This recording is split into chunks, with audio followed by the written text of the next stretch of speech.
ഹരി ഓം.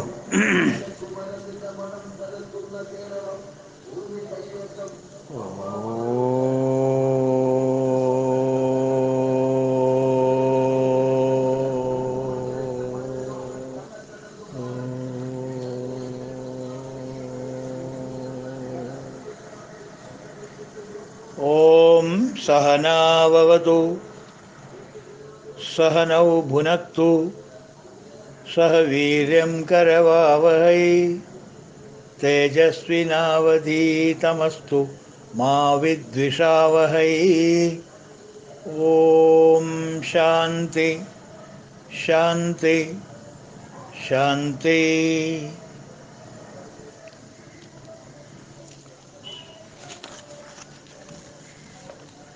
ശാന്താകാരം ഭുജഗശയനം പത്മനാഭം സുരേശം വിശ്വാധാരം ഗഗനസദൃശം മേഘവർണം ശുഭംഗം ലക്ഷ്മീകാന്തം കമലനയനം യോഗിഹൃദ്ധ്യാനഗമ്യം വന്ദേ വിഷ്ണും ഭവഭയഹരം സർവലോകൈകനാഥം. 57 58 തന്നെയാണ്. മഹർഷി കപിലാചാര്യ കൃതജ്ഞോ മേദിനീപതി ത്രിപദസ്ത്രിദശാധ്യക്ഷോ മഹാശൃംഗകൃതന്തകൃത് മഹാവരാഹോ ഗോവിന്ദ സുഷേണ കനകം ഗതി ഗുഹ്യോ ഗഭീരോ ഗഹനോ ഗുപ്തശ്ചക്രഗദാധര. നമ്മളെടുക്കുന്ന നാമം 533 മേദിനീപതി. അതിന് മുമ്പൊരു കാര്യം പറഞ്ഞോട്ടെ. നമ്മൾ ഈ ശാന്തിപദം ചെല്ലുമ്പോൾ അവസാനം ഓം ശാന്തി ശാന്തി ശാന്തി എന്ന് ചെല്ലും. 3 പ്രാവശ്യം ശാന്തി ചെല്ലും. അത് നമുക്ക് എല്ലാവർക്കും അറിയാം. എന്തിനാണ് ഈ 3 പ്രാവശ്യം? എന്തുകൊണ്ട് 2 ആയിക്കൂടാ? എന്തുകൊണ്ട് 4 ആയിക്കൂടാ?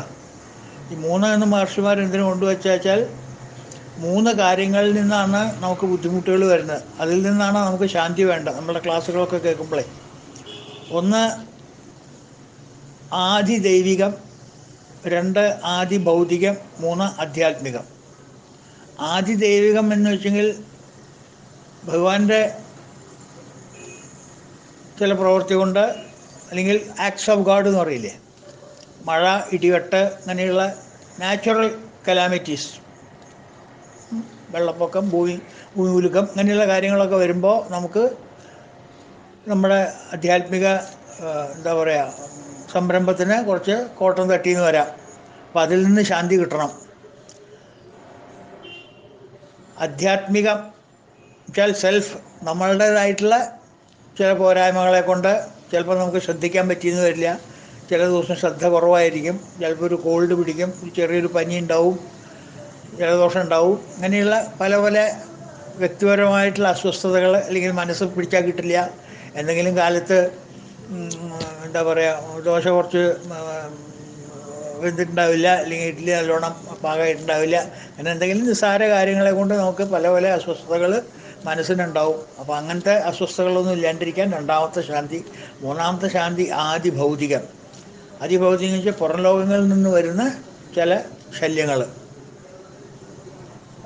പുറത്തൊരു ബഹളം ഉണ്ടാവുക, നമ്മളിവിടെ ക്ലാസ് പറഞ്ഞുകൊണ്ടിരിക്കുമ്പോൾ, മനസ്സിലായില്ലേ, പുറത്ത് അടിപിടി നടക്കുക, അപ്പോൾ നമ്മുടെ ശ്രദ്ധ അങ്ങോട്ട് പോവുക. അങ്ങനെയുള്ള കാര്യങ്ങളൊക്കെ, പുറത്തുള്ള ബാഹ്യ കാര്യങ്ങളൊക്കെ വരുമ്പോൾ ഈ 3 എണ്ണത്തിനാണ് നമുക്ക് ശാന്തി ലഭിക്കണമെന്ന് പറയുന്നത്. അപ്പോൾ നമ്മൾ എത്ര ശ്രമിച്ചാലും ഈ 10ാം തീയതി കഴിയുന്നത് വരെ ഈ ആദിഭൗതികം എന്നുള്ള സോഴ്സിൽ നിന്ന് നമുക്ക് കിട്ടുന്ന ബുദ്ധിമുട്ടുകൾ നമുക്ക് ചിലപ്പോൾ ധാരാളം ഉണ്ടായിക്കൂടാന്നില്ല. നമ്മളുടെ ഈ ക്ലാസ് 40 മിനിറ്റ് 50 മിനിറ്റ് ക്ലാസ്സിൻ്റെ ഉള്ളിൽ പലപ്പോഴും നമുക്ക് ആദിഭൗതികമായിട്ടുള്ള ബുദ്ധിമുട്ടുകൾ ഉണ്ടാവും. തീർച്ചയാണ്. ഇപ്പോൾ തന്നെ കേൾക്കാല്ലേ നിങ്ങൾക്ക് കുറേശ്ശെ? 10ാം തീയതി ഇലക്ഷൻ കഴിയണവരെ ഇങ്ങനെ പ്രശ്നം ഉണ്ടാവും. തദ്ദേശ സ്വയംഭരണ ഇലക്ഷൻ കഴിയണവരെ അങ്ങനെ ഉണ്ടാവും. ഇവരുടെ മയക്കൂടെ വിളിച്ച് പറയലും പോക്കും, രാഷ്ട്രീയക്കാരുടെ വാക്കും, ഓരോരുത്തരുടെ പാട്ടും വഞ്ചിപ്പാട്ടും ഒക്കെ ആയിട്ട് ഇങ്ങനെ ബഹളങ്ങൾ നമുക്കുണ്ടാക്കും. ഇടയ്ക്ക് ശ്രദ്ധ തെറ്റാനുള്ള ചാൻസ് ഉണ്ട്. അപ്പോൾ അതൊന്ന് ശ്രദ്ധിക്കാം. ഇപ്പം തന്നെ ഇവിടെ ഉണ്ട്. അവിടെ ഇവിടെയൊക്കെ ഉണ്ട്. അപ്പോൾ ഞാൻ ആവുന്നതും ആ ഒരു സമയം നോക്കിയിട്ട് ഇങ്ങനെ വെച്ച് പോവുകയാണ്. പക്ഷെ ചിലപ്പോൾ അതിൻ്റെ ഇടയിൽ കൂടെ കയറി ഒന്ന് ശബ്ദം ഒച്ചപ്പാട്ടുണ്ടായിക്കൂടാന്നില്ല. അത് 10-ാം തീയതി വരെ ക്ഷമിക്കാം. അപ്പോൾ ഏതായാലും ഇന്നത്തെ നാമം 533 മേദിനീപതി. മേദിനീപതി എന്ന് വെച്ചാൽ ഭൂമിയുടെ ഭർത്താവ് എന്നർത്ഥം. മേദിനി ഭൂമി. മധു കൈടഭൻ പുരാണ കഥയാണ്. മധു കൈടഭന്മാർ എന്ന അസുരന്മാരെ വധിച്ചിട്ട് മഹാവിഷ്ണു അവരുടെ മേധസ് കൊണ്ട് ഭൂമിയെ ഉറപ്പിച്ചു. അതിനാൽ ഭൂമിക്ക് മേദിനി എന്നുള്ളൊരു പേര് വന്നു. അവരുടെ മേധസ് കൊണ്ട് ഭൂമിയെ ഉറപ്പിച്ചത് കൊണ്ട് ഭൂമിക്ക് മേധസ് എന്താ പറയുക മേദിനി എന്നുള്ള പേര് വന്നു. മേധസ് കൊണ്ട് ഉറപ്പിച്ചത് കാരണം മേദിനി എന്ന പേര് വന്നു. ആ മേദിനി എന്ന് പറയുന്നത് ഭൂമി. ഭൂമിയുടെ പതിയാണ് ഭഗവാൻ.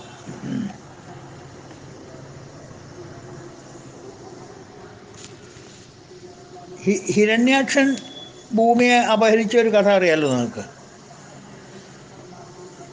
ഹിരണ്യകശിപുവിൻ്റെ ഏട്ടൻ ഹിരണ്യാക്ഷൻ.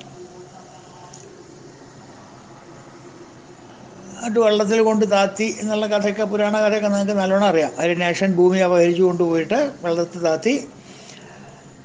ഭഗവാൻ അവിടെ ചെന്ന് അടി ചെന്ന് യുദ്ധം ചെയ്ത് ഭൂമിയെ അവിടുന്ന് തിരിച്ചെടുത്ത് തൽക്കാലം വേറെ എവിടെയും നോക്കിയപ്പോൾ സ്ഥാപിക്കാൻ കണ്ടില്ല. വെള്ളത്തിൽ തന്നെ തൽക്കാലം അവിടെ ഇട്ട് വെച്ചു. വെള്ളത്തിൽ കിടക്കട്ടെ കുറച്ച് കാലം എന്ന് പറഞ്ഞിട്ട് അവൻ്റെ കയ്യിൽ നിന്ന് രക്ഷിച്ചു പോകുന്നില്ല. അവനെ വധിച്ചു. ഹിരണ്യാക്ഷനെ വധിച്ചിട്ട് ഭൂമി വീണ്ടെടുത്തിട്ട് സേഫായിട്ട് വെള്ളത്തിൽ തന്നെ ഇട്ടു. കാരണം വെള്ളത്തിൻ്റെ അടിയിലേക്കാണ് കൊണ്ടുപോയത്. അപ്പോൾ വെള്ളത്തിൽ നിന്ന് തൽക്കാലം ഇട്ടു. അങ്ങനെ അടി കളിക്കും കിടന്നിട്ട്. മനസ്സിലായില്ലേ? വെള്ളത്തിൽ ഒരു സാധനം ഇട്ട് കഴിഞ്ഞാൽ അപ്പോൾ കോർക്കൊക്കെ വെള്ളത്തിലിട്ട് കഴിഞ്ഞാൽ അങ്ങനെ കളിക്കില്ലേ? അതേപോലെ ഭൂമി കുറച്ച് കാലം ഇങ്ങനെ വെള്ളത്തിൻ്റെ ഓളത്തിൽ ഇങ്ങനെ ചാടി കളിച്ചിരുന്നു, സ്ഥിരതയില്ലാണ്ട്. അതിൻ്റെ ശേഷമാണ് അതിനൊരു താങ്ങൽ അതേപോലെ ഉണ്ടായിരുന്നില്ല. അപ്പോൾ ഈ മധുകൈടവന്മാരെ കൊന്നപ്പോൾ അവരുടെ മേധസ് എടുത്തിട്ടാണ് ഭഗവാൻ ഭൂമി ഒന്ന് ഉറപ്പിച്ച് വെള്ളത്തിൽ ഉറപ്പിച്ച് നിർത്തിയത്. മനസ്സിലായില്ലേ? ഭൂമിയുടെ 3/4 ഭാഗവും വെള്ളം എന്നാണ് പറയാം. അപ്പോൾ ശരിക്കും പറഞ്ഞാൽ വെള്ളത്തിൽ തന്നെയാണ് ഭൂമി ഇപ്പോഴും. പക്ഷെ വെള്ളത്തിലാണെങ്കിലും ഒന്ന് ഉറപ്പ് വരുത്തി എന്താ പറയുന്നത്, താങ്ങില്ലാത്ത ഒരവസ്ഥയിൽ നിന്ന് മാറിയിട്ട് താങ്ങലിട്ടു. അഷ്ടബന്ധ കലശം എന്നൊക്കെ പറയില്ല നമ്മൾ, വിഗ്രഹത്തിനെയൊക്കെ ഉറപ്പിക്കില്ലേ? അതുപോലെ ഈ രാക്ഷസന്മാരുടെ മേധസ് എടുത്തിട്ടാണ് ഇട്ടത്. മനസ്സിലായില്ലേ? കുറ്റമല്ലേ, രാക്ഷസ സ്വഭാവം ഉണ്ടാവണം നമുക്ക്. അപ്പോൾ അങ്ങനെ സ്ഥിരമായിട്ട് പ്രതിഷ്ഠിച്ചത് കൊണ്ട് ഭൂമിക്ക് ഒരു സ്ഥിരത കിട്ടി. ആടി കളിക്കില്ല വെള്ളത്തിൽ. വെള്ളത്തിൽ സ്ഥിരമായിട്ട് ഇങ്ങനെ നിൽക്കണൊരു ഒരു ആങ്കർ ഇട്ടിട്ട് നിൽക്കണ പോലൊരു സ്വഭാവം കിട്ടി ഭൂമിക്ക്. അപ്പോൾ അത് മൈഥുവൈടവന്മാരുടെ മേധസ്സാവുക കാരണം മേദിനി എന്നുള്ള പേര് വന്നു. അതുകൊണ്ട് ഭഗവാനെ മേദിനീപതി, മേദിനിയെ രക്ഷിച്ചവനാണല്ലോ മേദിനീപതി. ഭൂമി മേദിനി എന്ന് വെച്ചാൽ ഭൂമി എന്ന് പറയുന്നത് ചപലയാണ്, പ്രകൃതിയാണ് ഭൂമി. പ്രകൃതി ചപല അല്ലേ? അയ്യോ, ഭഗവാന്റെ കാര്യമൊന്നും ആലോചിച്ച് നോക്കും. എന്ത് കഷ്ടമാണ്. 2 ഭാര്യമാരുണ്ടാവാറുണ്ട്. എന്താ ചെയ്യുക അല്ലേ? മഹാ ബുദ്ധിമുട്ടാണ്. 2 ആളും ബുദ്ധിമുട്ടുള്ളവരാ. 2 കളത്തയുണ്ടാക്കി വയ്ക്കുന്ന തണ്ടു തപ്പിക്കൂ സുഖമില്ലൊരിക്കലും എന്ന് പറഞ്ഞ പോലെയാണ് അദ്ദേഹത്തിൻ്റെ കഥ. 2 ആൾക്കും പശക. ഏകാ ഭാര്യ പ്രകൃതി ചപല ചഞ്ചല ചദ്വിതീയ. ഒരു ഭാര്യ ഭൂമിദേവിയാണ്, ചപലയാണ്. മറ്റതോ ചഞ്ചല, സ്ഥിരതയില്ല, ചഞ്ചലയാണ് അല്ലേ?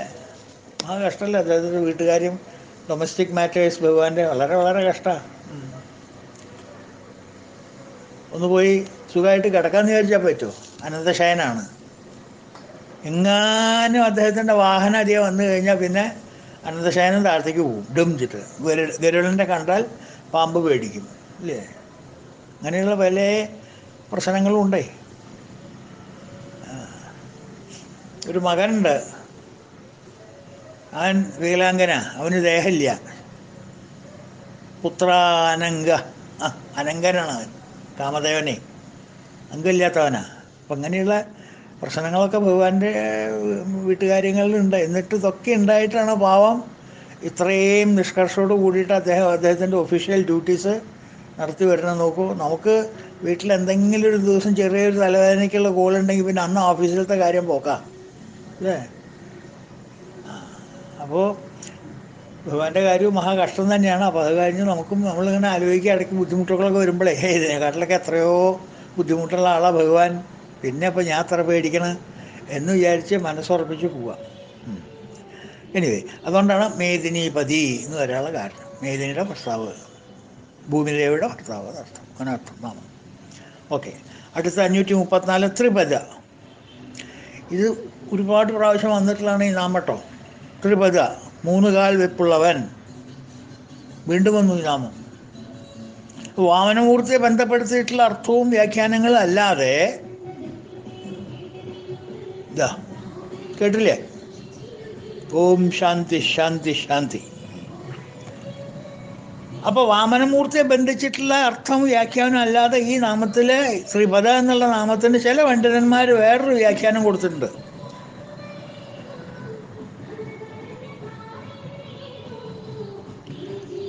ഈ ബ്രഹ്മസ്വരൂപത്തിനെ സൂചിപ്പിക്കുന്നത്, അദ്ദേഹത്തിന് ആ സ്വരൂപത്തിനെ സൂചിപ്പിക്കാനല്ലേ പറ്റുള്ളൂ, അതിനെ ഡിഫൈൻ ചെയ്യാൻ പറ്റില്ലല്ലോ, വ്യാഖ്യാനിക്കാൻ പറ്റില്ലല്ലോ, അതിനൊരു ഡിസ്ക്രിപ്ഷൻ എഴുതാൻ പറ്റില്ലല്ലോ, തൊട്ട് കാണിച്ചു തരാൻ പറ്റില്ലല്ലോ. സൂചിപ്പിക്കാം, ചൂണ്ടിക്കാണിക്കാം.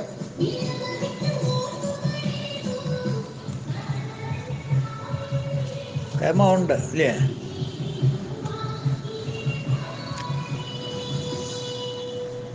അപ്പോൾ പരബ്രഹ്മത്തിനെ സൂചിപ്പിക്കുന്ന ഉപനിഷത്ത് വാക്യങ്ങളിലെ 3 വാക്യങ്ങളാണ് ഓം തത് സത്. അതിന് ഒരു ഓമന പേരാന്ന് കൂട്ടിക്കോളൂ, വീട്ടിൽ വിളിക്കുന്ന പേരാ ഓം തത് സത്. ബ്രഹ്മം എന്നിട്ട പേര് സ്കൂൾ രജിസ്റ്ററിലും SSLC സർട്ടിഫിക്കറ്റിലൊക്കെ ബ്രഹ്മ. പക്ഷേ വീട്ടുകാരും അറിയുന്നവരൊക്കെ ഓമന പേര് വിളിക്കുക എന്താ, ഓം തത് സത്. ഈ രീതിയിലാണ് ബ്രഹ്മത്തിനെ സ്മരിക്കുന്നത്. ആര്? ആ സാധകന്മാർ, ബ്രഹ്മസാധകന്മാർ ബ്രഹ്മത്തിനെ സ്മരിക്കുന്നത്. എന്തെങ്കിലും ഒരു രൂപം വേണ്ടേ മനസ്സിൽ? ഓം തത് സത്, ഒരു നാമം വേണ്ടേ? രൂപമില്ല, അറ്റ്ലീസ്റ്റ് നാമെങ്കിലും ചെല്ലണ്ടേ. അപ്പം ആ നാമത്തിനെയാണ് ഓം തത് സത്, ഓം തത് സത്, ഈ 3 അക്ഷരം വെച്ചിട്ടാണെന്ന് പറയുന്നത്. അത് സത്താണ്, അതാണ് അതിൻ്റെ ഡയറക്ഷൻ, അതിൻ്റെ സജസ്റ്റീവ് മീനിങ് അതാണ്.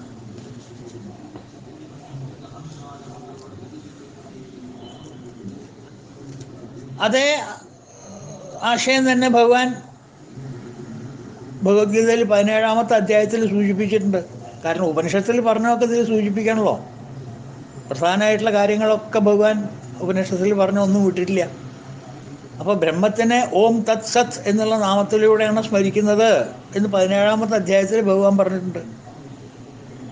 ഓം തത് സത് ഇതി നിർദ്ദേശോ ബ്രഹ്മസ്ത്രിവിധ സ്മൃത. ബ്രഹ്മണ സ്ത്രിവിധ സ്മൃത. ബ്രഹ്മത്തിനെ ത്രിവിധ, 3 വിധത്തിൽ സ്മൃത, സ്മരിക്കുന്നു. ഏതൊക്കെയാ 3 വിധം? ഓം തത് സത് ഇതി നിർദ്ദേശോ, നിർദ്ദേശമാണ്, ഇൻഡിക്കേറ്റീവ്, സജസ്റ്റീവ്. നോക്കൂ, ആ വാക്കുകൾക്കൊക്കെ എന്താ കനം, എന്താ കനം ഓരോ വാക്കിന്. നിർദ്ദേശോ എന്നൊക്കെ പറഞ്ഞുകൊടുത്ത് അത് കൂടുതലിന് എങ്ങനെ പറഞ്ഞ് മനസ്സിലാക്കാൻ പറ്റും നമുക്ക്? ഓം തത് സത് ഇതി നിർദ്ദേശോ ബ്രഹ്മണ ത്രിവിധ സ്മൃത. ബ്രഹ്മത്തിനെ 3 വിധമായിട്ടാണ് സ്മരിക്കുന്നത് ആൾക്കാർ. Is remembered by the 3 names, നാമങ്ങൾ. കാരണം രൂപം പറയാൻ പറ്റില്ല, അപ്പോൾ നാമങ്ങളും മനസ്സിലെടുക്കുക. ഓം തത് സത്. അത് നമ്മുടെ തമ്പുരാൻ്റെ തർജ്ജമ കേൾക്കണ്ടേ? ഓം തത് സത് ബ്രഹ്മ നിർദ്ദേശം 3 മാതിരിയായി സ്മൃതം.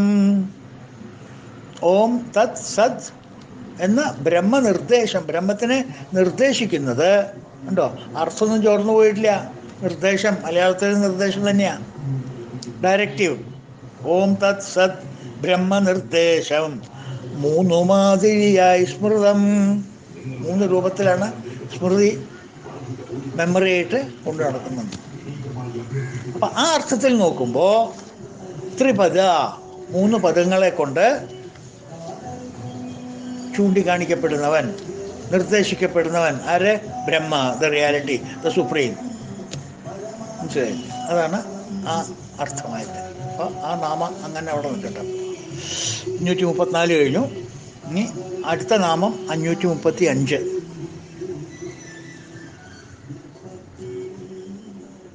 ഈ നാടിന്റെ സ്വന്തം സാരഥി, നമ്മുടെ സ്വന്തം സാരഥി, ഈ നാട്ടിലെ കാരണവന്മാർക്ക് സ്വന്തം സാരഥി എന്നാ പറഞ്ഞു. സ്വന്തം സാരഥി, പാർത്ഥസാരഥിയാവും.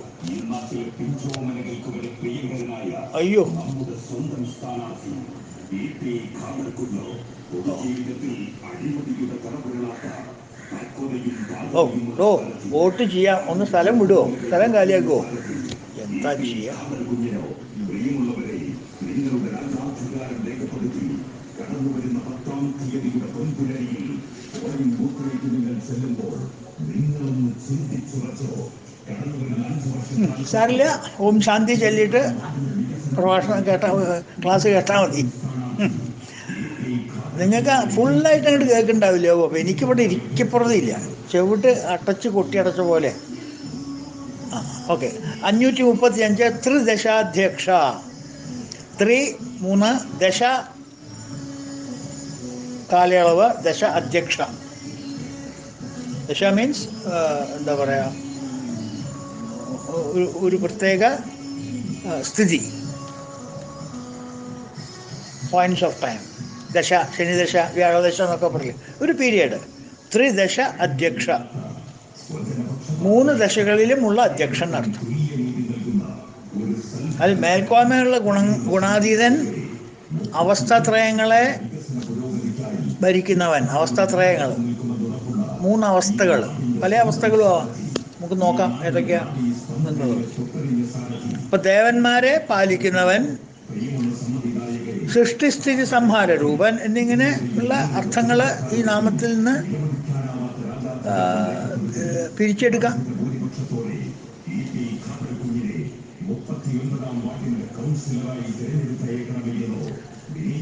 ത്രിദശ എന്ന് വരുമ്പോൾ ഒന്ന്, പല ത്രിദശയുണ്ട്. നമ്മുടെ പല കാര്യങ്ങളും 3 കോമ്പിനേഷൻസ് അല്ല. ഒന്ന്, ജാഗ്രത് അവസ്ഥയിൽ വൈശ്വാനരനായിട്ട്, സ്വപ്നാവസ്ഥയിൽ തേജസ്സനായിട്ട്, സുഷുപ്തി അവസ്ഥയിൽ പ്രാജ്ഞനായിട്ട് ഈ 3 അവസ്ഥാത്രയങ്ങളെ സംരക്ഷിക്കുന്നു. ഭഗവാനല്ലേ സംരക്ഷിക്കുന്നത് 3 അവസ്ഥാത്രയങ്ങൾ? വേക്കർ, ഡ്രീമർ, സ്ലീപ്പർ. ജാഗ്രത അവസ്ഥ, സ്വപ്നാവസ്ഥ, സുഷുപ്തി അവസ്ഥ. നമ്മൾക്ക് അനുഭവപ്പെടുന്ന അവസ്ഥകൾ 3 എണ്ണമാണല്ലോ. തുര്യത്തിലേക്ക് നമ്മൾ കിടക്കില്ല, ഇത് 3 എണ്ണം നമുക്ക് അനുഭവപ്പെടുന്നത്. സുഷുപ്തി കഴിഞ്ഞാൽ പിന്നെ 2ാമത്തെ ജാഗ്രതയിലേക്ക് കണക്ട് ചെയ്യും, ഇങ്ങോട്ട് ലൂപ്പ് ഇങ്ങോട്ട് കണക്ട് ചെയ്യും. അപ്പം എന്താ, ഈ സൈക്കിളായി ജാഗ്രത സ്വപ്ന സുഷുപ്തി, ജാഗ്രത സ്വപ്ന സുഷുപ്തി, ജാഗ്രത സ്വപ്ന സുഷുപ്തി.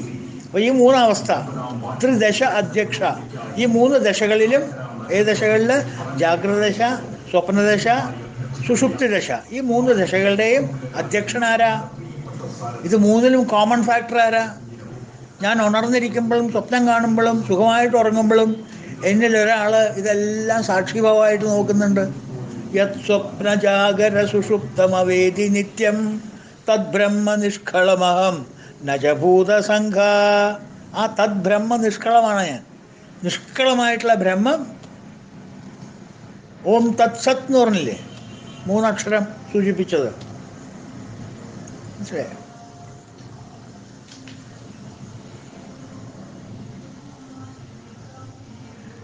അപ്പൊ ആ 3 ദശകളിലെ അധ്യക്ഷൻ ആരാണ്? ഭഗവാൻ തന്നെ. വേക്കറായാലും ശരി, ഡ്രീമറായാലും ശരി, സ്ലീപ്പറായാലും ശരി, 3 ദശകളിലും പ്രസൻസ് ആരുടെ കയ്യിലാണ്? ആരുടെയുള്ളത്? ഒരേ ആളാ. പേര് നിങ്ങൾക്ക് എന്ത് വേണമെങ്കിൽ വിളിക്കാം. ഉപനിഷത്തുകളിൽ തന്നെ ബ്രഹ്മം എന്ന് വിളിക്കണം. ബ്രഹ്മം എന്ന് പറഞ്ഞാൽ നമുക്ക് മനസ്സിലാവാത്തതുകൊണ്ട് പെട്ടെന്നൊന്ന് മനസ്സിലാക്കാനായിട്ട്, പെട്ടെന്നൊരിത് കിട്ടാനായിട്ട് ഓം തത്സത് എന്ന് പറയുന്നു. അത് ബ്രഹ്മത്തിനെയാണ് ഇൻഡിക്കേറ്റ് ചെയ്യുന്നത്. അപ്പോൾ 3 ദശകളിലെയും, ഈ 3 ദശകളിലെയും അധ്യക്ഷൻ. അപ്പോൾ ഒരു പെയർ ഓഫ് ഒരു ടീം ഓഫ് 3 എണ്ണായില്ലേ? ജാഗ്രത്, സ്വപ്ന, സുഷുപ്തി. അതല്ല എന്ന് വെച്ചെങ്കിൽ സത്വരജസ്തമോ ഗുണങ്ങൾ അതും നമ്മളിൽ കൊണ്ടു നടക്കുന്നത് ആരാ?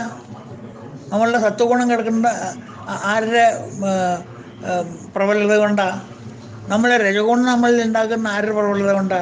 തമോ ഗുണം നമ്മൾ സൃഷ്ടിച്ച ആരുടെ പ്രബലം കൊണ്ടാ? എല്ലാം ഭഗവാന്റെ പ്രബലം കൊണ്ട് തന്നെ. ആ ഉള്ളിലിരിക്കുന്ന ക്ഷേത്രജ്ഞൻ, ഈ ക്ഷേത്രത്തിലാണല്ലോ ഈ രജോ ഗുണവും തമോ ഗുണവും സത്വഗുണമൊക്കെ ഉള്ളത്. അപ്പോൾ ആ ക്ഷേത്രജ്ഞനായിരിക്കുന്ന ആളാണ് ഇതിനെ നിയന്ത്രിക്കുന്നത്. ആ ക്ഷേത്രജ്ഞൻ അവിടുന്ന് സ്ഥലം മാറിപ്പോയി കഴിഞ്ഞാൽ പിന്നെ സത്വമില്ല, രജവുമില്ല, തമവുമില്ല, പിന്നെ ഒരു ഗുണമില്ല, ഗുണാതീതനായി. പിന്നെ ശരീരം മാത്രമേ പിന്നെ ബാക്കിയുണ്ടാവുള്ളൂ, സ്ഥൂല ശരീരം മാത്രമേ ബാക്കിയുണ്ടാവുള്ളൂ. അത് പോണ്ട ദിക്കിലേക്ക് 5 ദിക്കിലേക്ക് 5 ആൾക്കാർ 5 ദിക്കിലേക്ക് ചേർന്നോളൂ. നമ്മളാരും അറിയേണ്ടത്. അപ്പോൾ രണ്ടാമത്തെ ദശ എന്താ? സത്വ രജസ് തമോ ഗുണങ്ങൾ. അപ്പോൾ 3 ഗുണങ്ങളുടെ അധ്യക്ഷനാണ് ഭഗവാൻ. മനസ്സിലായില്ലേ? അങ്ങനെ എത്രയോ മൂന്നെണ്ണം തിരിച്ച് പോവാം. Past, present, future. ഇതിൻ്റെ അധ്യക്ഷനാരാ? നമ്മൾ കഴിഞ്ഞു പോയ കാലത്തിൻ്റെ അധ്യക്ഷനാരാ? ഇപ്പോൾ നടന്നുകൊണ്ടിരിക്കുന്ന കാലത്തിൻ്റെ അധ്യക്ഷനാരാ? വരാൻ പോണതിൻ്റെ അധ്യക്ഷനാരാ? എല്ലാം ഭഗവാൻ തന്നെ.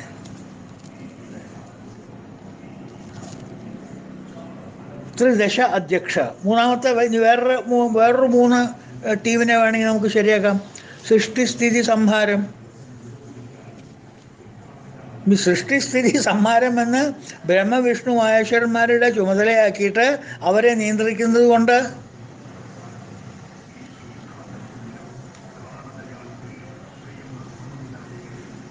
അപ്പോൾ ഏതുകൊണ്ട് നോക്കിയാലും എങ്ങനെയൊക്കെ നോക്കിയാലും ഭഗവാൻ ത്രിദശ അധ്യക്ഷൻ തന്നെ. 3 ദശകളിലും 3 അവസ്ഥകളുടെയും അധ്യക്ഷസ്ഥാനം വഹിച്ചിരിക്കുന്നതാണ് ഭഗവാൻ. അതാണ് ത്രിദശ അധ്യക്ഷ. ത്രിദശ അധ്യക്ഷ. മനസ്സിലായില്ലേ വാക്കിൻ്റെ പൊരുള്? ത്രിദശ അധ്യക്ഷ, ത്രിദശ അധ്യക്ഷ. 3 ഇതായിട്ട് സ്പ്ലിറ്റ് ചെയ്യണം. ത്രിദശ അധ്യക്ഷ. ഈ 3 എന്നുള്ളത് മഹർഷിമാർക്ക് വളരെ പ്രധാനപ്പെട്ടൊരു സംഖ്യ. എവിടെ പോയാലും ഈ 3 കാണാം. ലളിതാ സഹസ്രനാമത്തിൽ ഈ നാമങ്ങളൊക്കെ കാണാം. നമുക്ക് സൂക്ഷിച്ചു നോക്കിയാൽ ത്രിവർഗ, ത്രിവർഗ, ത്രിഗുണാത്മിക, ത്രിവർഗ നിലയ, ത്രിസ്ഥ ഒക്കെ അതിൽ കാണാം. നല്ല നാമങ്ങളൊക്കെ. ത്രിവർഗദാത്രി സുഭഗ, ത്രയംബക, ത്രിഗുണാത്മിക. എത്ര ത്രിഗണമെന്നും അവിടെ? ത്രിവർഗദാത്രി, 3 വർഗങ്ങളെയും ധാത്രി തരുന്നവള്. ത്രിവർഗദാത്രി സുഭഗ, ത്രയംബക, ത്രിഗുണാത്മിക. 3 ഗുണങ്ങളും തന്നെ ആത്മാവ് എന്നർത്ഥം. 3 ഗുണങ്ങളെയും നയിക്കുന്നവൾ. ത്രിഗുണ ആത്മിക. ത്രിവർഗയാ ത്രിസ്ഥ ത്രിപുരമാലിനി. 3 ത്രിവർഗനിലയ. 3 വർഗങ്ങളിലും വസിക്കുന്നവൾ. ത്രിവർഗനിലയ. 3 ത്രിവർഗനിലയ. ത്രിസ്ഥ 3 അവസ്ഥ. ത്രിപുരമാലിനി. ലളിതാ സഹസ്രനാമത്തിലുള്ളതല്ലേ. അപ്പോൾ വിഷ്ണുസഹസ്രനാമത്തിലെ വന്നിട്ടുള്ള നാമങ്ങളൊന്നും തന്നെ കെട്ടുകഥകളല്ല, അറബിക്കഥകളല്ല. അതൊന്ന് മനസ്സിലാക്കുക. ഒരു നാമത്തിൻ്റെ അർത്ഥമല്ല, അതിന് ഫാർ റീച്ചിങ് ഇംപ്ലിക്കേഷൻസ് ഉണ്ട്. വേദങ്ങളായിട്ടും ഉപനിഷത്തുകളായിട്ടും മറ്റുള്ള പ്രകരണ ഗ്രന്ഥങ്ങളായിട്ടും പുരാണങ്ങളായിട്ടും എല്ലാമായിട്ടും ബന്ധപ്പെട്ട് കിടക്കുന്നതാണ്. ലളിതാ സഹസ്രമായിട്ട്, ദേവി ഭാഗവതമായിട്ട്, ദൈവമാഹാത്മ്യമായിട്ട് എല്ലാം ബന്ധപ്പെട്ട് കിടക്കുന്ന നാമങ്ങളാണ്. അതുകൊണ്ട് ഇതിൽ പറഞ്ഞിരിക്കുന്ന നാമങ്ങൾ എല്ലാ ദിക്കിലും വരും. അപ്പോൾ ത്രിദശ അധ്യക്ഷ. ഇത് ക്ലിയർ ആയില്ലേ? അർത്ഥം ക്ലിയർ ആയില്ലേ? അപ്പോൾ ഒന്ന് നമ്മൾ മേദിനീപതി കണ്ടു, ത്രിപദ കണ്ടു, ത്രിദശ അധ്യക്ഷ കണ്ടു. ഇനി അടുത്ത നാമം 536 മഹാശൃംഗ. മഹാ എന്ന് വെച്ചാൽ അറിയാലോ, വളരെ വലിയ അർത്ഥം മഹാ. ശൃംഗ എന്ന് വെച്ചെങ്കിൽ കൊമ്പ്. മഹാശൃംഗ, വളരെ വലിയ കൊമ്പുള്ളവൻ. നമ്മൾ നാടൻ ഭാഷയിൽ സംസാരിക്കുമ്പോൾ പറയില്ലേ, ഇല്ല അച്ചോട്ടാ ആ കൃഷ്ണകുട്ടിയെ കുറിച്ച് കേട്ടോ, എന്താ അയാൾക്ക് കൊമ്പുണ്ടോ, എടുത്ത വായിക്കാതാ നമ്മൾ ചോദിക്കുക, അയാൾക്ക് എന്താ കൊമ്പുണ്ടോ, എന്നാൽ ഇയാൾക്ക് കൊമ്പുണ്ട്, വിഷ്ണുവിന് കൊമ്പുണ്ട്, എന്തേ പറ്റില്ലേ? എന്തിനാ വിഷ്ണു സഹസ്രനാമം ചെല്ലണം, അങ്ങോട്ട് എന്താ കൊമ്പുണ്ടോ? കൊമ്പുണ്ടെന്നേ, മഹാശൃംഗ അദ്ദേഹം കൊമ്പുള്ള ആളാ. അതെവിടുന്ന് വന്നു? പറഞ്ഞുതരാം, അത് പറഞ്ഞുതരാം. ഈ നൈമിത്തിക പ്രളയകാലത്തിന് തൊട്ട് മുമ്പ് മത്സ്യാവതാരം കഥ നിങ്ങൾക്ക് എല്ലാവർക്കും അറിയാം. എന്നാലും ഞാൻ ഒന്നും കൂടി നിങ്ങളുടെ ഓർമ്മ ഒന്ന് ഡസ്റ്റ് ചെയ്തെടുക്കുകയാണ്, മാറയിലൊക്കെ ഒന്ന് തട്ടിയെടുക്കുകയാണ്. സത്യവ്രത രാജാവ് സന്ധ്യാവന്ദനത്തിന് ജലം കയ്യിലെടുത്തപ്പോൾ അതിലൊരു ചെറിയ മത്സ്യക്കുഞ്ഞായി അവതരിച്ച മഹാവിഷ്ണു മഹാരാജാവിനോട് പറഞ്ഞു, എന്നെ മറ്റുള്ള വൻ തിമിംഗലിൽ നിന്ന് എന്നെ രക്ഷിക്കണേ, വൻ സ്രാവുകളിൽ നിന്ന് എന്നെ രക്ഷിക്കണേ, വലിയ വലിയ മത്സ്യങ്ങളുണ്ട് ഈ തടാകത്തിൽ, അവരിൽ നിന്ന് എന്നെ ഒന്ന് രക്ഷിക്കണേ എന്ന് അപേക്ഷിച്ചു. ഇത് അപേക്ഷിച്ച് അതിനുള്ള പരിപാടികൾ എന്താ വേണ്ടതെന്ന് മഹാരാജാവ് സത്യവ്രതൻ നോക്കിക്കൊണ്ടിരിക്കുമ്പോഴേക്കും പെട്ടെന്ന് ഈ മത്സ്യം, ഈ ചെറിയ കുട്ടി മത്സ്യം വളരെ വളരെ വലുതായി, വളരെ വളരെ വലുതായി. ഇല്ലേ? അപ്പോൾ അദ്ദേഹത്തിൻ്റെ കമണ്ടലു, കയ്യിലുള്ള കമണ്ടലു ഇട്ടു. കയ്യിലായിരുന്നു മത്സ്യം, ചെറിയൊരു മത്സ്യക്കുട്ടിയായിരുന്നു, അത് കയ്യിൽ ഒതുങ്ങാത്ത അവസ്ഥയിലെത്തിയപ്പോൾ കമണ്ടലിലിട്ടു. കമണ്ടലു ഫുള്ളായി കിടന്നു. കമണ്ടലിൽ നിന്ന് പുറത്തേക്ക് എടുക്കാൻ ബുദ്ധിമുട്ടായ അവസ്ഥ വന്നപ്പോൾ ഒരുവിധം പുറത്തേക്ക് എടുത്തിട്ട് കുളത്തിലിട്ടു. ആ കുളം വലിയ നിറച്ചും ആ ഒരു മത്സ്യത്തിൻ്റെ പ്രകൃതി ആകൃതിയായി. കുളത്തിൽ നിറഞ്ഞു, പുഴയിലിട്ട് നോക്കി, പുഴയിലും നിറഞ്ഞു. അതിന് മുമ്പ് തടാകത്തിൽ കൊണ്ടിട്ട് നോക്കി, രാജകൊട്ടാരത്തിൽ കൊണ്ടുപോയിട്ട് അതും നിറഞ്ഞു. ഇത് എവിടെ ഇട്ടാലും എന്നറിയാം, അങ്ങനെ ഒരു പ്രകൃതി ആ മത്സ്യത്തിന്. ഓൾവേസ് എക്സ്പാൻഡിങ്, വർദ്ധതേ വർദ്ധതേ, വർദ്ധിക്കുന്നവെന്നുള്ള നമ്മൾ പഠിച്ചിട്ടില്ലേ? അങ്ങനെ വർദ്ധിച്ചുകൊണ്ടേയിരിക്കുക, സൈസ് അതിലായിക്കൊണ്ടേയിരിക്കുക.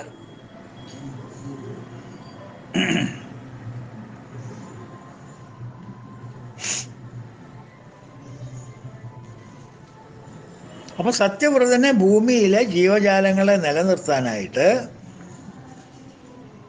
പ്രളയത്തിന് മുമ്പ് എല്ലാ ബീജങ്ങളും സ്വീകരിച്ച് അത് സൂക്ഷ്മരൂപത്തിലാക്കി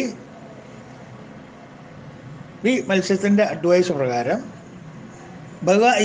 ഭഗവാൻ മഹാവിഷ്ണു, മത്സ്യരൂപം എടുത്തിട്ടുള്ള മഹാവിഷ്ണു അതേ രൂപത്തിൽ, ഏത് രൂപത്തിൽ? മത്സ്യത്തിൻ്റെ രൂപത്തിൽ തന്നെ അവിടുന്ന് വേഗം ഒരു നൗകാരൂപത്തിലായി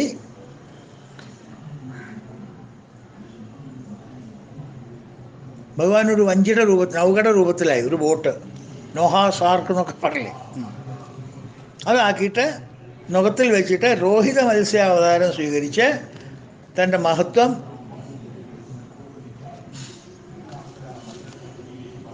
മഹത്വമായിട്ടുള്ള രണ്ട്, എന്താ പറയുക, ബലിഷ്ഠമായിട്ടുള്ള കൊമ്പുകൾ തോണിയായിട്ട് കൂട്ടി ബന്ധിപ്പിച്ച് ആ മത്സ്യത്തിന് രണ്ട് തേറ്റകൾ പോലെ രണ്ട് കൊമ്പ് വന്നു. ആ കൊമ്പിലാണ് ഈ തോണി ഈ വെള്ളപ്പൊക്കത്തിൻ്റെ പ്രളയത്തിൻ്റെ ഇടയിൽ നിന്ന് രക്ഷിക്കാൻ വേണ്ടിയിട്ട് അത്രയ്ക്ക് ശക്തിയുള്ള രണ്ട് കൊമ്പുകളാണ് മുളച്ചത് മത്സ്യത്തിന്, രോഹിത മത്സ്യാവതാരത്തിന്. ആ കൊമ്പുകൾ മുളച്ച ആ കൊമ്പിലെയാണ് ഇതിൻ്റെ ആങ്കറായിട്ട് കെട്ടിയിട്ടത്, അല്ലെങ്കിൽ വലിച്ചു കൊണ്ട് പോവും. ഇതെന്ത് ഓളുണ്ടെങ്കിലും അവിടെ പിടിച്ച് നിർത്തിക്കോളും. വാട്ടർ ഡിപ്പാർട്ട്മെൻറ്റ് ഭഗവാന്റെ അടുത്തല്ലേ, അപ്പോൾ അങ്ങനെ കളിക്കില്ല. അപ്പോൾ ഭഗവാൻ നിയന്ത്രിച്ചു ഇതിൻ്റെ നൗകയുടെ പോക്ക് പ്രളയകാലത്ത്. അപ്പം അതിനെയൊക്കെ സംരക്ഷിച്ചുകൊണ്ട് പ്രളയജലത്തിൽ ക്രീഡിച്ച സംഭവമാണ് ഈ നാമം നമ്മളെ അനുസ്മരിക്കുന്നത്. പ്രളയ സമയത്ത് അദ്ദേഹത്തിന് തമാശയാണ് പോലെ, ആകെ ലോകം മുഴുവൻ നശിക്കാൻ നിൽക്കുമ്പോഴാണ് അദ്ദേഹം ജലക്രീഡ നടത്താൻ നിൽക്കുന്നത്. മനസ്സിലായില്ലേ? അപ്പം ആ നാമം, ആ ചുറ്റുപാട് ഒന്ന് നമ്മളുടെ മനസ്സിൽ, ആ പുരാണത്തിലെ ഒന്ന് കഥ പേജൊന്ന് ഓടിച്ചു പോകാനാണ് ഈ മഹാശൃംഗ എന്നുള്ള പേര് ഇവിടെ എന്ന് ഉച്ചരിക്കാൻ കാരണം. മഹാശൃംഗ എന്ന് വെച്ചാൽ മഹാകൊമ്പുള്ളവൻ എന്നർത്ഥം. ഈ കൊമ്പുള്ളവൻ.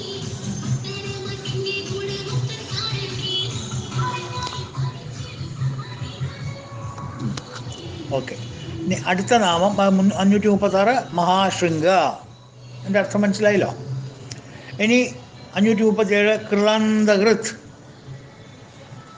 കൃതാന്തകൃത് കൃതാന്തകൃത് എന്ന് വെച്ചെങ്കിൽ ജഗത്തിൻ്റെ അന്ത്യം വരുത്തുന്നവൻ. The annihilator, the destroyer. നശീകരണ കപ്പൽ എന്നൊക്കെ പറയില്ലേ നമ്മൾ. കാലനെ വധിച്ചവൻ, കാലത്തെ സൃഷ്ടിച്ചവൻ. ഇതൊക്കെയാണ് കൃതാന്തകൃത് എന്ന് വെച്ചാൽ അർത്ഥം.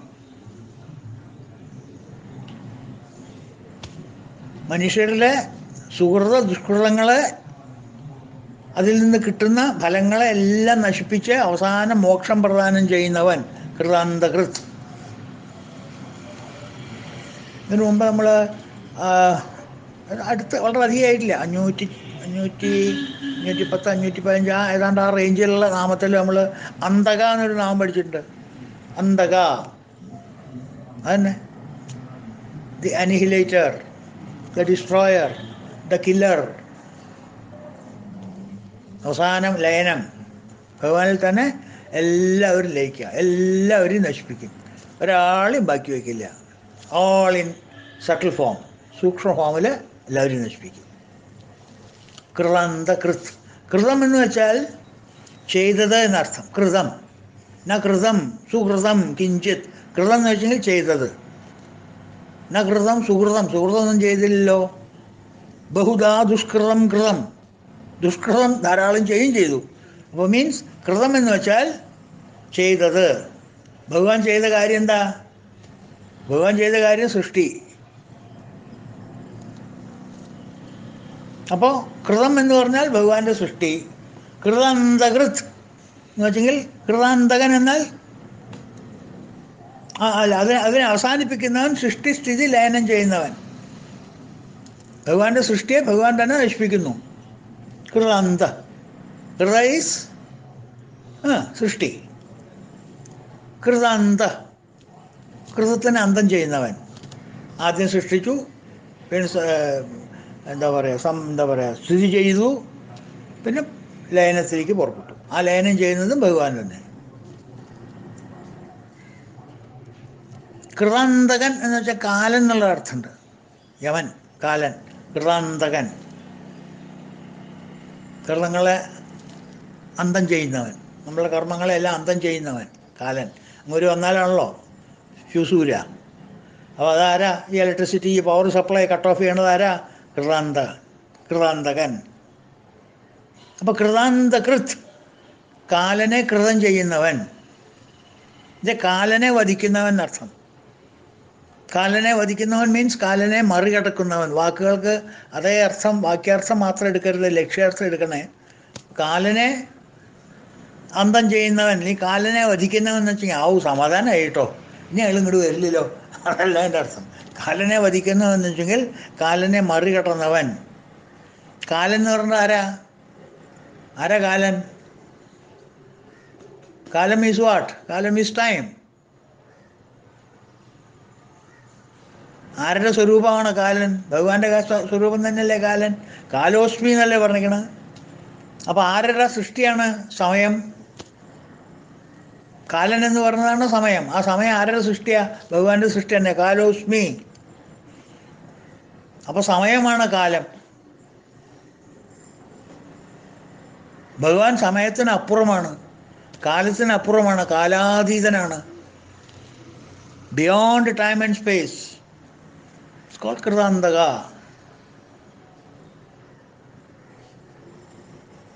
അസ്പഷ്ടം ദുഷ്ടമാ എന്താണ്? സാന്ദ്രാനന്ദാവബോധാത്മകം അനുപമിതം കാലദേശാവധിഭ്യാം നിർമുക്തം. കാലത്തിൽ നിന്നും ദേശത്തിൽ നിന്നും നിർമുക്തമായിട്ടുള്ളവൻ. Is beyond time and space. അപ്പോൾ സമയത്തിനെ അതിക്രമിച്ചവൻ, സമയത്തിന് അതീതമായിട്ടുള്ളവൻ. കൃതാന്തകൃത്. കൃത അന്ധകൃത്.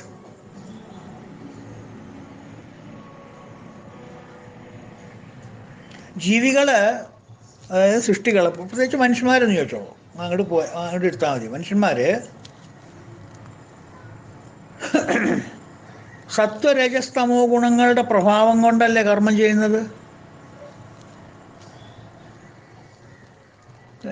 സാത്വിക കർമ്മങ്ങൾ നമ്മൾ പലവരും ചെയ്യും, വളരെ ചുരുക്കമായിരിക്കാം, കൊല്ലത്തിലൊരിക്കലായിരിക്കാം. ഓണം, വിഷു, തിരുവാതിര അങ്ങനെയുള്ള ദിവസങ്ങളിലൊക്കെ നമ്മൾ ചില സാത്വിക കർമ്മങ്ങൾ ചെയ്യും, രജസിക കർമ്മങ്ങൾ ചെയ്യും, താമസിക കർമ്മങ്ങൾ ചെയ്യും.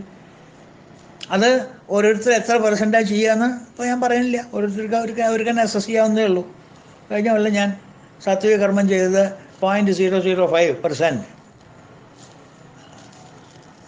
രജസിക് കർമ്മങ്ങൾ ചെയ്തത് അബൌട്ട് 40-50%, ബാലൻസ് 60-70% തമോ ഗുണം. തിരിച്ചു ആവാം, സത്വഗുണം ചെയ്തവരുണ്ടാവും, തമോ ഗുണം കുറച്ച് ചെയ്തവരുണ്ടാവും, രജോ ഗുണം ഇൻ ബിറ്റ്വീൻ അവിടെ ഇവിടെയൊക്കെ ചെയ്തവരുണ്ടാവും. അല്ലേ, ഉപ്പും പുളിയൊക്കെ തട്ടണ നാവല്ലേ, തപ്പും പിഴയൊക്കെ വരില്ലേ കർമ്മം ചെയ്യുമ്പോൾ. അപ്പം എല്ലാം അങ്ങോട്ട് സത്വഗുണം ചെയ്ത് പോകാൻ പറ്റുമോ? നമ്മൾ മഹർഷിമാരും ദേവന്മാരും ഒന്നും അല്ലല്ലോ, മനുഷ്യന്മാരല്ലേ. മർത്തിന്നു കൈപ്പിഴ ജന്മസിദ്ധം അല്ലേ പറഞ്ഞിരിക്കണം. കുറേയൊക്കെ തെറ്റുകളൊക്കെ വരും, സാരില്ല. എന്ത് തന്നെയായാലും സാത്വിക കർമ്മങ്ങൾ, രജസിക കർമ്മങ്ങൾ, താമസിക കർമ്മങ്ങൾ, ഇത് മൂന്നല്ലേ നമ്മൾ ചെയ്യുള്ളൂ. ഈ 3 ഗുണത്തിന് അടിമപ്പെട്ട് ചെയ്യുന്ന കർമ്മങ്ങളാണ് മനുഷ്യന്മാരെല്ലാവരും ചെയ്യുന്നത്. വേറൊരു ബക്കറ്റില്ല അതിന്, തിരുവിന്. ഈ 3 ബക്കറ്റേ വെച്ചിട്ടുള്ളൂ. ഇതിൽ ഏതിലാച്ചാൽ നിങ്ങൾക്ക് കൊണ്ടിടാം. രാത്രി കിടക്കുമ്പോഴേ ആലോചിക്കുക, അന്ന് ഞാൻ ചെയ്ത കർമ്മങ്ങൾ ഏതൊക്കെയാ. തമോ ഗുണ കർമ്മങ്ങൾ എത്ര എണ്ണമുണ്ട്? 64, അതിലിട്ടുള്ളൂ. രജോ ഗുണ കർമ്മങ്ങൾ എത്രയുണ്ട്? 134, അത് ഇതിലിട്ടുള്ളൂ. സത്വഗുണം ചെയ്തത് എത്രയുണ്ട്? അത് ഒരെണ്ണം ഉണ്ടോ തന്നെ കഷ്ടിയാണ്, എന്നാൽ സാരില്ല, പകുതി മുറിച്ചിട്ട് അതിലിട്ടുള്ളൂ. അല്ലേ? അപ്പോൾ ഇത് 3 നമ്മുടെ സൂക്ഷ്മ പേഴ്സണാലിറ്റിയിൽ പോകണം, നമ്മുടെ സട്ടിൽ പേഴ്സണാലിറ്റിയിൽ റെക്കോർഡാവുന്ന ഇതാണ്. ഇതനുസരിച്ചിട്ട് വേണം നമ്മുടെ പൂർവ്വജന്മം, അല്ല എന്താ പറയുക, വരാൻ പോകുന്ന ജന്മം തീരുമാനിക്കാൻ. അല്ലേ? ഇതൊക്കെ നമ്മുടെ പ്രാരാബ്ധമായിട്ട് മാറുകയാണ് അടുത്ത കൊല്ലത്തേക്ക്, അടുത്ത അധ്യയന വർഷത്തിലേക്ക്, മീനിങ് അടുത്ത ജന്മത്തിലേക്ക്.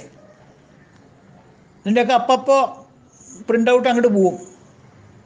മാനേജ്മെൻറ്റ് ഇൻഫർമേഷൻ സിസ്റ്റം അപ്പപ്പോൾ പോവും, പിന്നെ അത് ഇറേസ് ചെയ്യാനൊന്നും പറ്റില്ല. Once recorded forever recorded.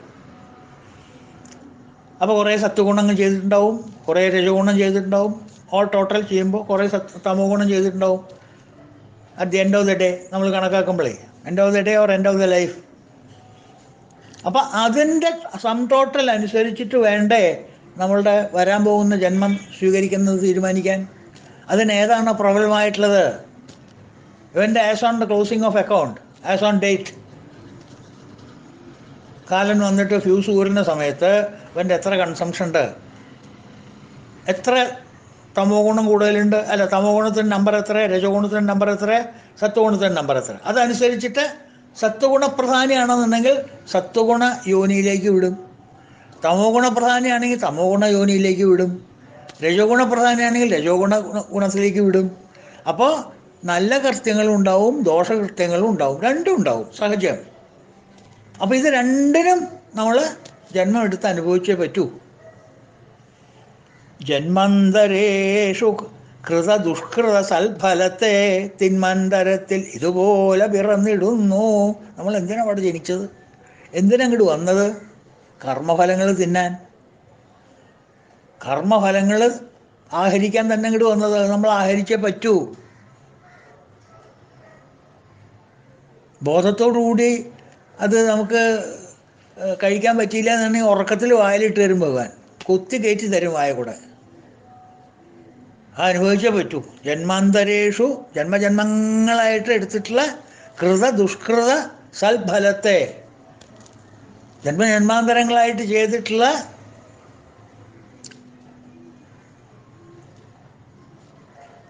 കൃത ദുഷ്കൃത സൽഫലത്തെ തിന്മന്തരത്തിൽ ഇതുപോലെ പിറന്നിടുന്നു.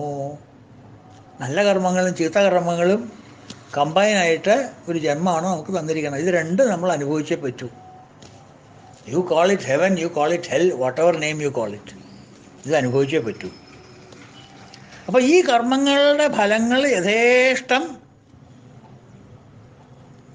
പക്വമാകുമ്പോൾ ആണല്ലോ നമുക്ക് അതിൻ്റെ ഫലം കിട്ടുന്നത്. പക്വത വരാണ്ട് ഭഗവാൻ എപ്പോഴും ഒരു കർമ്മം നമ്മൾ അനുഭവിക്കാൻ തരില്ല. അതവിടെ കാത്തിരിക്കും.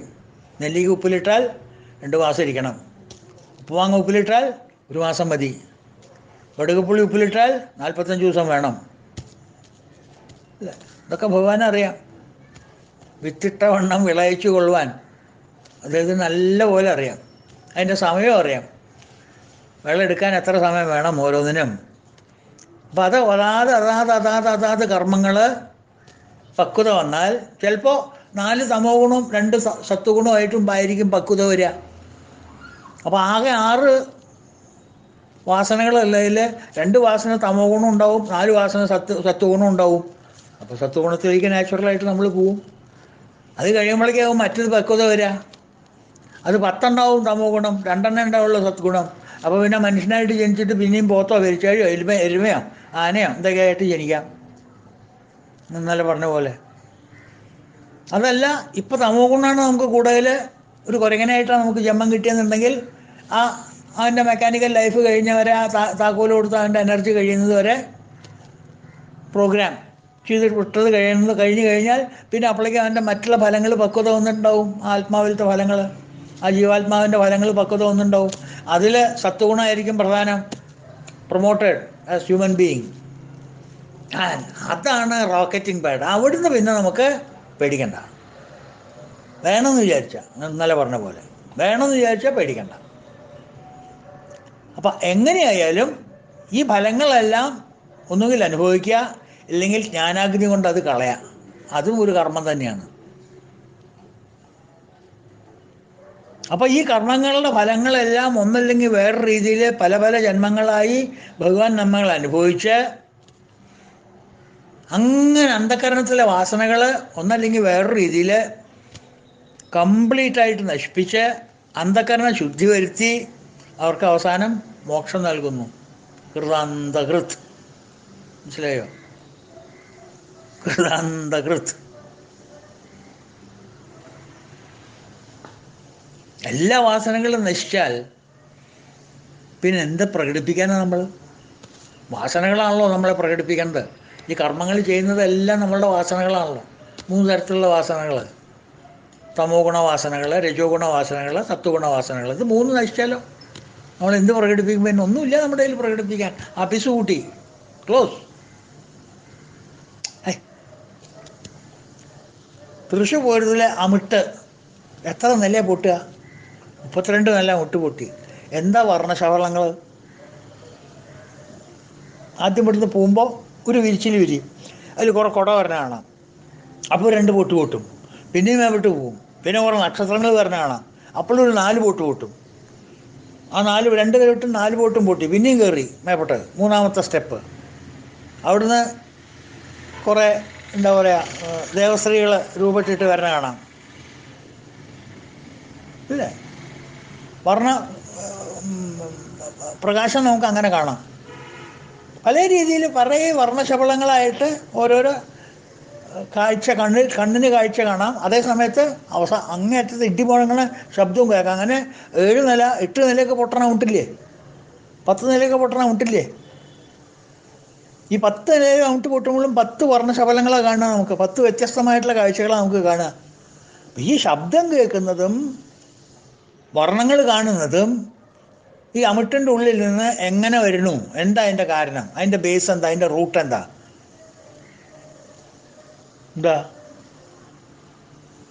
ഒരാൾ അതിൻ്റെ ഉള്ളിൽ ഇരുന്നിട്ട് ഇങ്ങനെ ഇടയ്ക്കിടയ്ക്ക് കത്തിച്ചു വിടുക അല്ല, അതിൻ്റെ ഉള്ളിൽ വെടിമരുന്നുണ്ട്.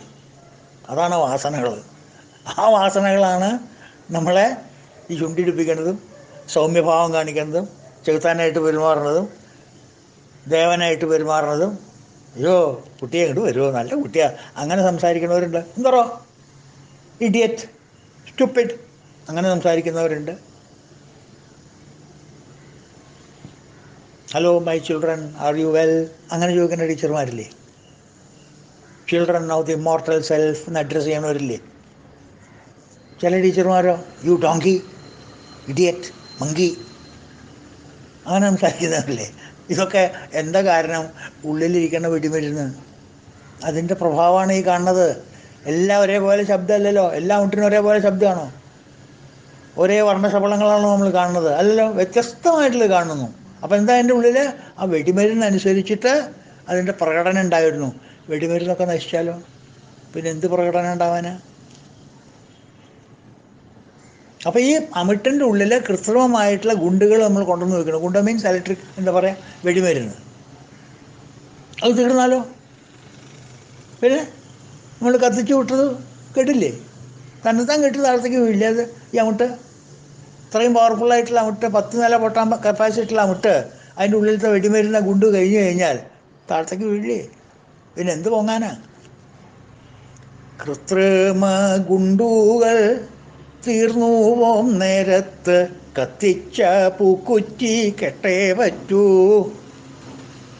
പൂക്കുറ്റി, വാണം എന്ന് പറയില്ലേ നമ്മുടെ നാട്ടിൽ? വാണം വിടുക, പകിരി വാണം എന്നൊക്കെ കേട്ടിട്ടില്ലേ? അപ്പോൾ ഈ വാണം വിടണം എങ്ങനെയാണ്? അതിൻ്റെ ഉള്ളിൽ മരുന്നുണ്ട്. വാണങ്ങൾ വിട്ട് കഴിഞ്ഞാൽ മുകളിലേക്ക് ഷൂ എന്ന് ഒറ്റ പോക്കാണ്. ആ പോണ പോക്കിൽ അവൻ എന്തൊക്കെയാ വെച്ചാൽ കാട്ടിക്കൂട്ടും. അതിൻ്റെ ഉള്ളിലത്തെ വെടിമരുന്ന് കഴിഞ്ഞാലോ? കൃത്രിമ ഗുണ്ടുകൾ തീർന്നു പോം നേരത്ത് കത്തിച്ച പൂക്കുറ്റി കെട്ടേ പറ്റൂ. ആ വാണം അവിടെ നിൽക്കും, പിന്നെ അത് വാണാവില്ല. പിന്നെ അതിനെന്താ പേര്? വാണം അല്ലാത്തൊരവസ്ഥ എന്നുവെച്ചാൽ ഒന്നും പ്രകടിപ്പിക്കാനില്ല, ഒന്നും ശബ്ദം ഉണ്ടാക്കാനില്ല, ഒന്നും പറയാനില്ല, ഒന്നും കേൾക്കാനില്ല. Ultimate silence.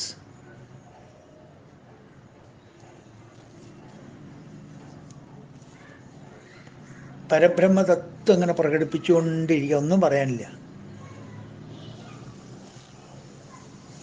Silence, no words, no action, no feelings, no vasanas, no desires, nothing.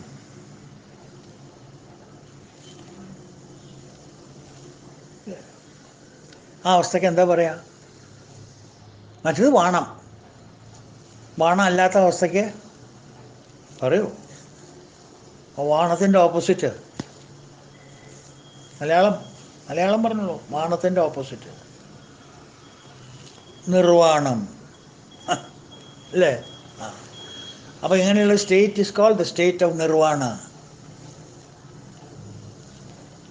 നിർവാണത്തിലിരിക്കണം പറഞ്ഞിട്ടില്ലേ? രാമകൃഷ്ണ പരമഹംസൊക്കെ നിർവാണത്തിലിരിക്കാറുണ്ട് ഇപ്പോഴും പോയിട്ട്. എന്താ state? State of desirelessness, state of വാസനാലെസ്നെസ്. എന്താ? വെടിമരുന്നൊന്നുമില്ല, ഒന്നും പൊട്ടിക്കാനില്ല, ഒന്നും ശബ്ദം കേൾപ്പിക്കാനില്ല, ഒന്നും പ്രകടിപ്പിക്കാനില്ല. Absolute silence.